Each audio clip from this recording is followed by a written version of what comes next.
Actually, maybe I'll show you guys where I am right now. This is the end of this road. It's no clear cut. There's a big river flowing on the other side of those trees right there, flowing from my left to right, somewhere back there. There's some deer prints in there, and no other prints. That's where I came from, and that is me. And here's where I am right now. So, this will be my first video I've made since YouTube decided to prevent me from sharing with you guys.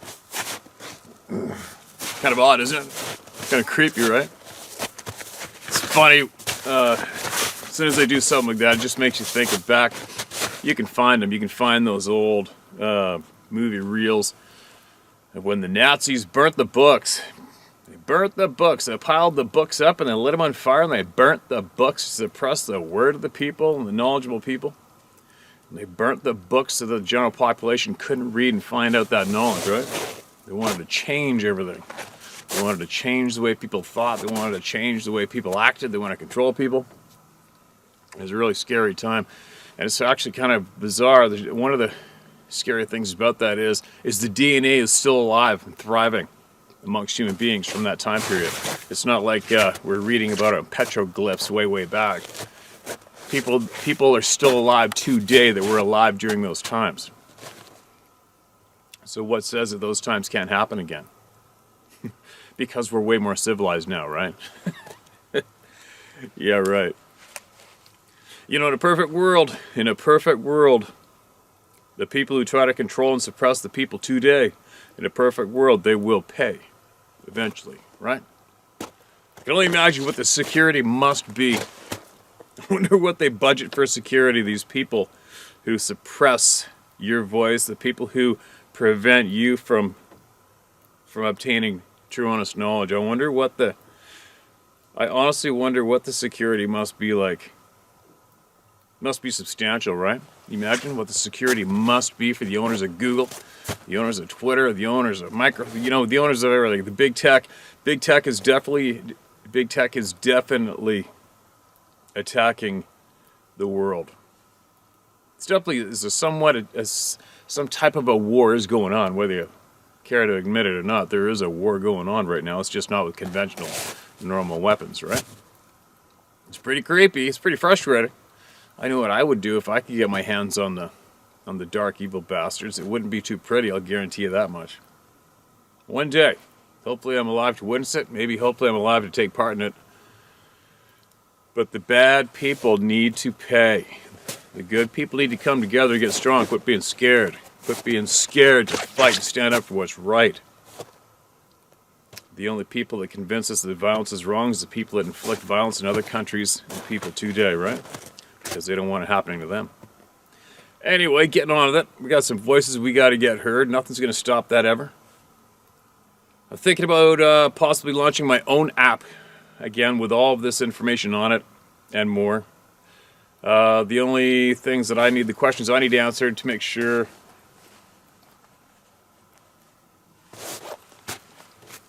the other thing I need to do first is I need to talk to my techies and make sure that it can be done so that it doesn't annihilate all the data on your phones. Because you have to download my app platform.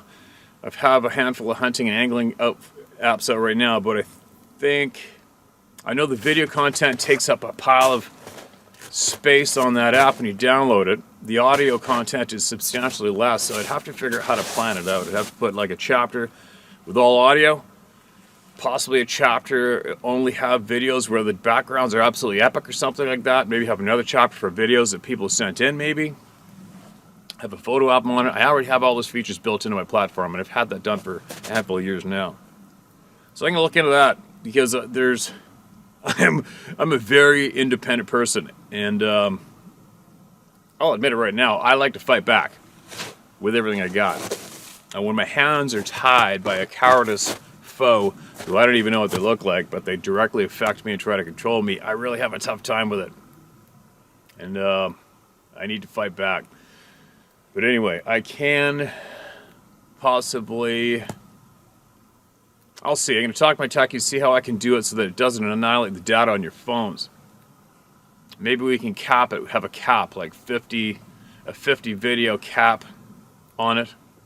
whereas the new video that hits, the oldest video deletes. Maybe we could do it that way. I'll figure it out. I will figure it out and I'll keep you guys up to date. Now, let's see. Let's get some voices heard. Unfortunately, I put a new thermostat in my pickup the other day, and I just took a drive up an old logging road where nobody is and nobody has been, and I'm overheating. So it's a good excuse to stand here and get some voices shared while it cools off. No service out here either. All right. Why can humans go into the woods at all? Question mark. Dear Steve, I used to wonder why after all the damage humans have done to the Sabi's backyard in the past 300 years, they don't pick off every one of us who stray from our towns in the bush. Into the bush. I no longer do.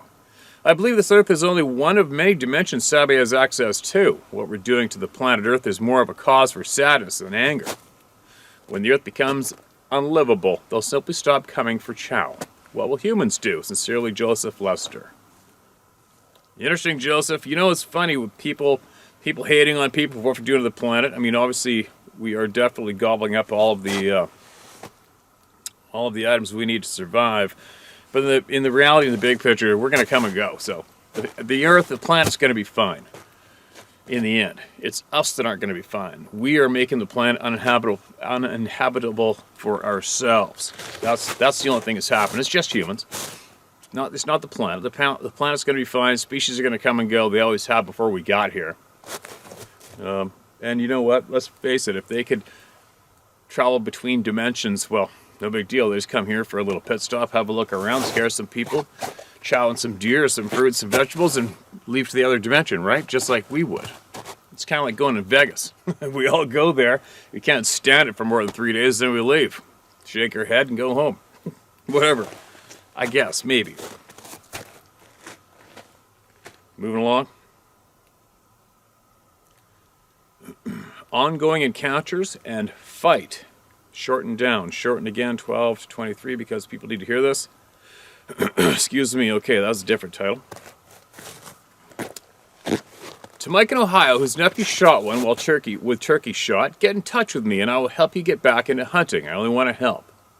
Just like others, I appreciate what you're doing, especially for people like me who have had head-to-head encounters with these bushwhacking hairy sumbitches.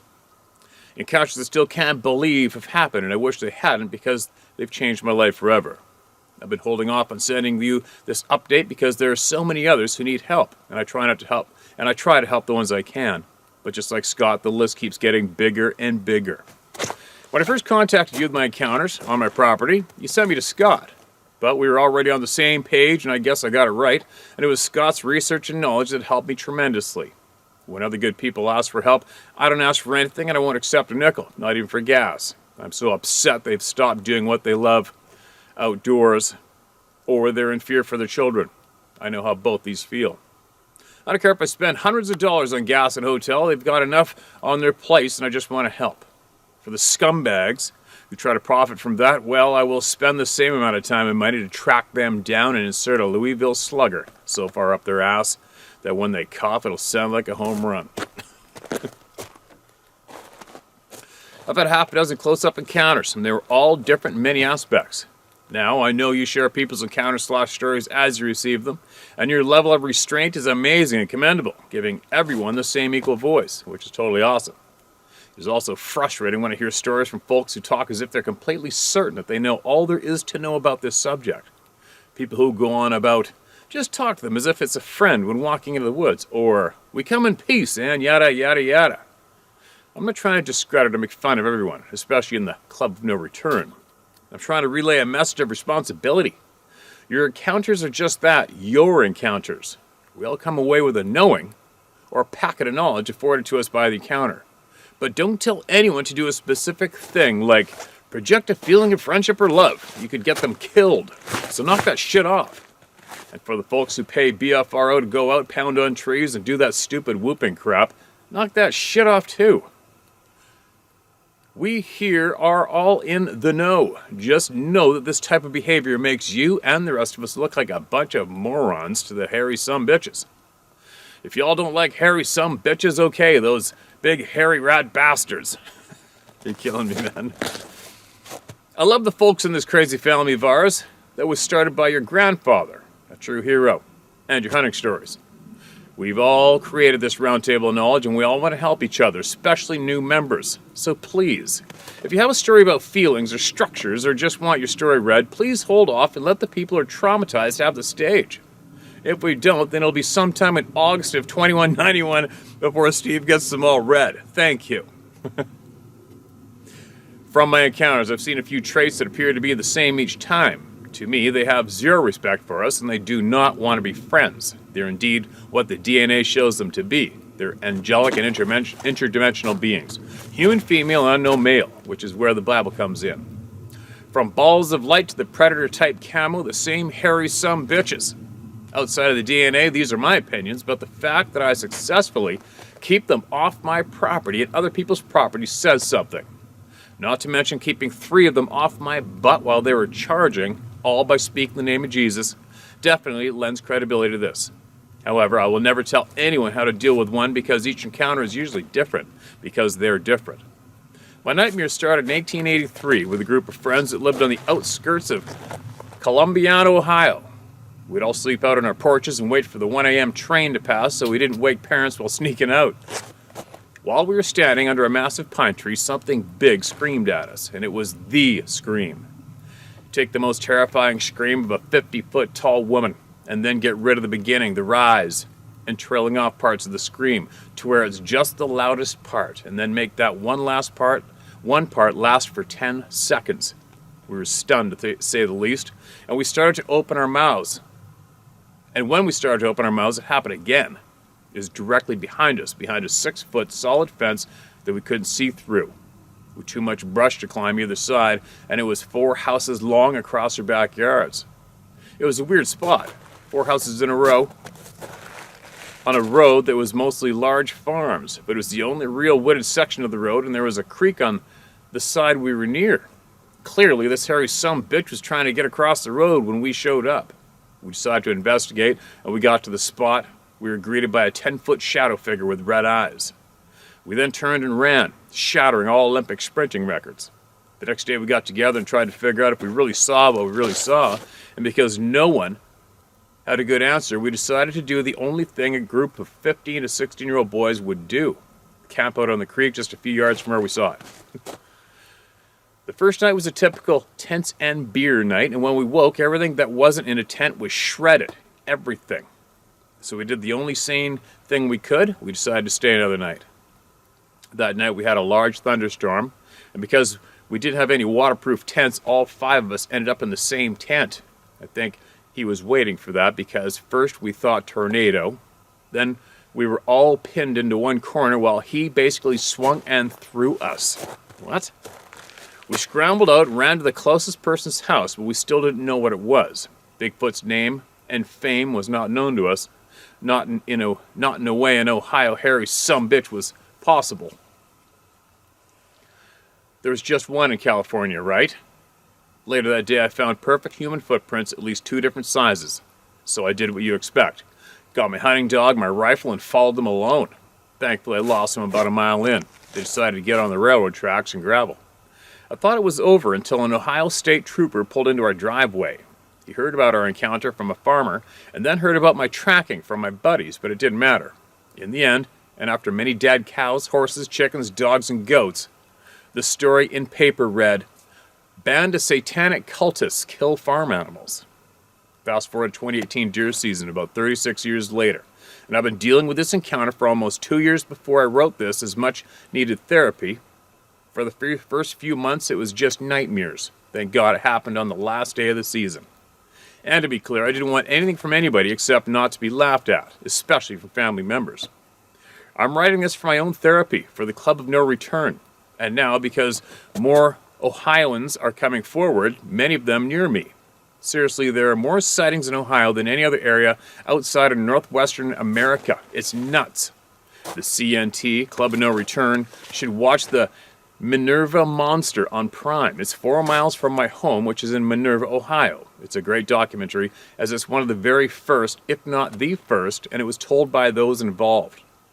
Hearing the story from the police, county sheriff, and a reporter involved, all who soon became witnesses and believers.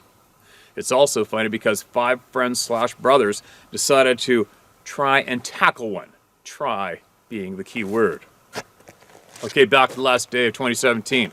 18 deer archery season. I was hunting a friend's property outside of Lisbon, Ohio, near a massive network of strip pits and high walls. This friend had previously told me that a bear had caused their stud horse to jump up a 100-foot high wall to his death. I never bought that story because bears in northeastern Ohio are very rare. And second, because horses usually don't go nuts around bears or let them get the jump on them, it'll make sense soon. Yeah, agreed, man. A black bear attacks one of my horses is going to get the shit kicked out of it. This is my horses, I've actually watched them chasing bears out of the pasture. That's a fact.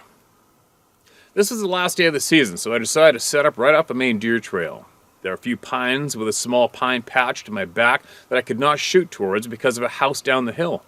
I was sitting there for several hours, not moving a muscle, but I knew something was walking around behind me. I did not move because I thought it was a deer. I've had curious yearlings walk right up to me several times if you're very still, and I couldn't shoot my crossbow in that direction anyway, so I just kept still. I still couldn't shake the eerie feeling that something was standing over me, and I would have bet that my quiver, which was laying beside me, moved. I knew something was very close and moving behind me, and the hair on my neck was standing straight up. Then, after several hours of not moving an inch, small stones started dropping in front of me. What the F? I'm out in the middle of this huge property and stones are falling in front of me? Then I heard unbelievably powerful low growl, and because it didn't make sense, I mean nothing like that could be in the woods, I decided to blow it off, but I felt unable to move. Not frozen in fear, just unable to move. I believe it was my gut telling me to stay still, but I'm seriously not sure. Then I heard that horrible growl again, like nothing I've ever heard in 40 years of hunting. It shook my clothing like I was standing in front of a wall of speakers at a Van Halen concert, and it was not far behind me. Well, that was it. I swung around to meet the threat, but nothing was there. So I blew it off again since it still wouldn't compute. My mind just did not want to process what was happening. So I went to the edge of the pines and got behind a wood pile on the edge of the hayfield. I only had 45 minutes of daylight left and I wanted meat. As soon as I got down, 3 deer I'm used to seeing and near the route started coming towards me. I got in a good shooting position and got the red dot on my target immediately. The deer then, for lack of a better word, freaked out at something behind them. They started running at me, running into each other, snorting and weaving back into the tree line. Holy shit, deer do not act this way ever. Then they started to shoot in all directions over a cut hayfield between the strips of woods and then disappeared. I didn't question it anymore because now I could actually feel their dread. So I got up and started towards my four-wheeler. While I was walking along the edge of the field and woods, another deer came out of the woods to my left and headed down towards me. Again, I was ready to shoot when this deer started running back and forth, snorting and wheezing. I mean, running frantically in all directions in the open. It was nuts. I started walking again, and after a few minutes, I looked up in front of me and saw... Things still going? And saw it. Straight branches arranged through and around the V of 2 trees, and the tree beside it was snapped off about 9 feet up. I knew what this was. Plus, all the other trees that were damaged or bent over were in the opposite direction. So, I took out my phone to take a few pictures of this, but that was a bad idea. Right then I heard and then saw a massive 90 to 100 foot tall tree about 50 yards across the field at my 9 o'clock being shaken violently by a massive dark figure. Oh shit, I'm done. Then I heard a massive grunt and the loudest tree-breaking sound I've ever heard as it knocked this thing over. It was unbelievably loud. I then realized I was the focus of this hairy sumbitch's anger, so I pulled out my 9mm, making sure a round was chambered because I thought it was going to charge me next. Yes, I had a serious lack of firepower, but you work with what you got. When I was able to start thinking again, I realized there was nothing. No noise, no movement, nada. What the F? So after I settled down a bit, I made a video recording of my thoughts of what just happened, just in case my phone was all that was left of me. Then I got on my four-wheeler, drove towards the edge of the woods where the tree fell, and sat there with my brights on, but I couldn't see any movement, so I headed out. The people who owned the property raised and sold gated Tennessee walkers. I owned one of them myself, along with a stubborn paint mare, my two best friends. They had said their best stallion was up on the high wall, exactly where the growling came from, and they said it was run off a 100-foot high wall by a black bear. But now it made perfect sense. The horse was not killed by a black bear. Now I was really pissed at that sumbitch, so now I hunt there as much as possible. Screw them. But what really keeps me popping into my mind, and what I still grapple with, were the growls. I mean, these were just unbelievable deep rumbling growls. The vocal power was hard to comprehend, and I would have sworn that a curious young deer was sniffing my back right before hearing it. It was that friggin' close. Was a Sasquatch standing behind me, pissed off, debating on popping my damn head off because I was hunting his deer? Regardless, my season was over, bushwhacked by a huge, hairy sumbitch. However, it didn't end there. At my home, my property is small, just under 10 acres, and the back has a large, steep, wooded hill that runs down to the cliff of a strip pit. This is ideal for hunting because it's a choke point for all the deer in the area. It also sits up against a few large properties that are full of swamps and strip pits as well. I plant a deer crop every year and put out cameras. One night I went into my woods to get trail cam. I let you go out there at night in case coyotes are around. They're everywhere and they must be stopped. But as I started walking down the hill, I literally walked into a wall. I couldn't see it, but I was so overcome with a feeling of dread and pure fear that it stopped me in my tracks. I've never experienced anything like it in my life, and I've had 6 fight-or-flight near-death experiences. I'm a big guy and have zero tolerance for BS, but this was not of this world, and even my wife could tell I was shaking when I came back inside, eyes wide and pale-skinned. The next night I went back out. I was carrying my AR-15, 45 ACP on my right hip, and a 40 S&W on my left. I was also wearing 3 megalumen headlamps. This time I got about a third of the way down the hill when I heard a completely new type of animal call. It sounded like a squirrel bark, but it was so loud and non-animal-like that I knew it was bogus. Then large sticks and brush breaking, like something big was coming my way. So I slowly backed up, keeping light in the direction of the sounds. Plus, I had a powerful light attached to my AR-15's Picatinny rail. I backed out, lit up like a small sun, and that was it the first night. Then about a week later, and long enough to convince myself that I was imagining what happened, I headed back in at 1 a.m. This time I camoed up and brought an extra sidearm with a light. I walked all the way to my trail camera, took it down, and put it in my pocket. Then I walked to the edge of the drop-off to spotlight the cliff and below. As soon as I took the light out of the bottom of the pit and turned around, I heard 2 of those stupid loud squirrels sound barks from 2 different directions, and they seemed pissed. Okay, what now? Well, right away I could hear movement from 3 directions this time, and the movement sounded and felt like trains in the woods. First to my left, then to my right, and one coming right at me up. And they were not stopping. They were all headed towards me. The one in the front was coming right up the strip pit cliff in front of me, and I had my AR and laser up waiting for a face. It was more than terrifying, and I needed to do something. At first I thought about opening up my AR, but with that powerful green laser on it, it would have been terrifying to anything. I'm not sure how I still had my wits about me, so out loud I rebuked them in the name of Jesus, which brought them all to a halt. Amazing.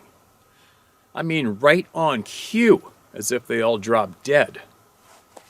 Crazy. But I was still outnumbered, scared to death, and I had to get out. And somehow they had all moved silently, where I had no idea. But the one on my right had positioned itself right off the trail I came in on. It was now on the property line, about 10 feet from the trail, and I was going at it. I could go straight back through a bunch of brush and up a small hill, but I no longer knew where they were. They were not moving. I heard no movement. And now they decided to start whistling, just like a human would. It was crazy. Out in the middle of my woods at 1 a.m. with 3 hairy sumbitches whistling. Okay, I'm game, so I slung my AR-15 down and off to my side and made sure all my lights were on. Since the whistling kept going, I figured, okay, I'll join in and do just that. No, I wasn't doing this to interact or satisfy my curiosity. I was scared to death. I was just trying to get the hell out of there alive, and I was doing this as an attempt to confuse. And it worked. I'm not sure they knew what to think, and I got the distinct feeling they were dumbfounded. Like, what's this guy doing? He's not running or seemingly scared, not holding his gun up, and he's got the nerve to whistle with us? I did get the impression that they were acting in a very protective way, and I wasn't going to mess around with the family of these hairy bastards. So I got back in, walking backwards, whistling up a long ATV trail that goes right through the middle of my woods with a gradual slope up. I kept whistling and shining light everywhere, and I couldn't hear anything from them, which actually doubled my fear. I was hoping that whistling and putting my weapons down would confuse them, and it seemed like it had. And I'm sure it was because I appeared as much less of a threat now, and joining in with their whistling maybe freaked them out a bit. When I got into my field, I turned off all my lights except a little one, and just scanned around the property.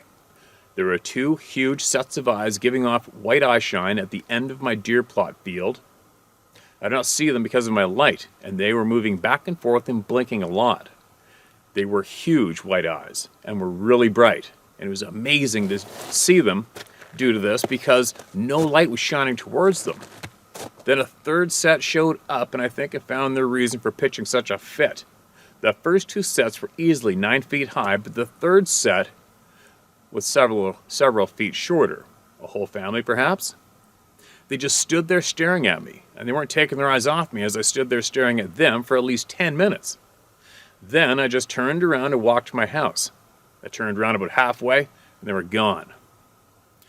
This I was keeping to myself. I couldn't let on and scare my wife and daughter. I never thought to do anything like record on my phone either. It was almost hypnotic seeing these eyes shining so brightly by themselves. Now I don't want to fight, but this is my land. I have nothing against them either, as it was my 5th and 6th encounters, none of which were good, and at all, but I'm still alive. After that night, I walked to the perimeter of my property, praying and knocking down every X or tree structure I could find, and there were a ton. Since then, I haven't seen sign of them on my property, but I've heard them on the neighbors.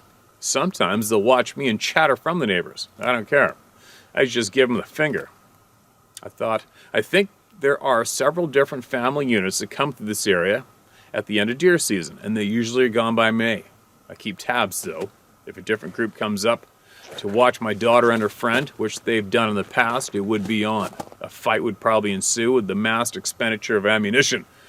My insurance is paid up. I'm sick of their bullcrap, though. Coming around to hunt at the end of the season, scaring the crap out of me, and then nothing until next year, at least in this spot anyway. But once you're marked, you're marked.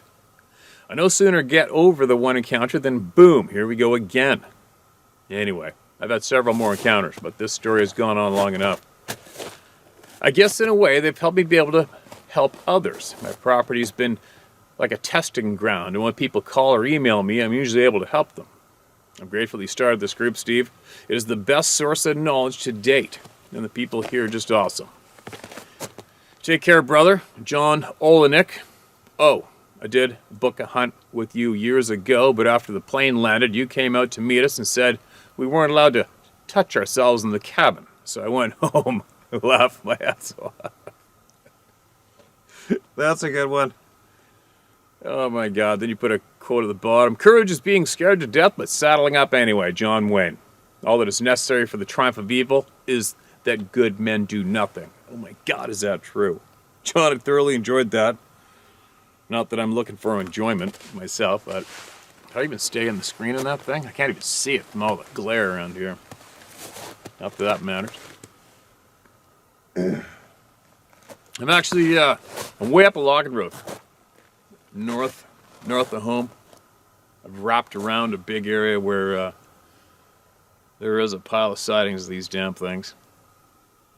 You know, nobody's been in here. It's all fresh snow, but it's melted enough I could drive this far back. And I definitely found the mother-loaded deer sign in here. No cats. No big cats are on top of them, but there's definitely a good solid food source right here, right now. Anyway, there's a river, a good steelhead river flowing somewhere back behind these trees. Oh, the sun's behind me.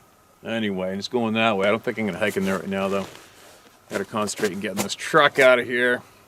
Find out what it is that's making it overheat. It's a bit of a pain in the ass. And then if you're listening to this right now, and it's, what is it, January 17th this is being recorded, so you're probably listening to this on Spreaker, because that's where it's going to go. And I will put this back on YouTube once I get out of YouTube jail for speaking honestly and sharing honest people's voices. And then I will, it actually gives me more motivation to amp up the shares and make even more content to pump out there to the people. And that's what I'm going to do. Anyways, regardless. Also, message David Pilatus to do me a favor and mention on his channel to everybody what happened, so that nobody thinks I'm dead. And that ought to do it for now. And as soon as I get out of here, on the way out, I'm going to stop at another spot where I might have some sort of a view, and I'm going to make some more shares there. So keep listening, you guys, all right? I'll be back.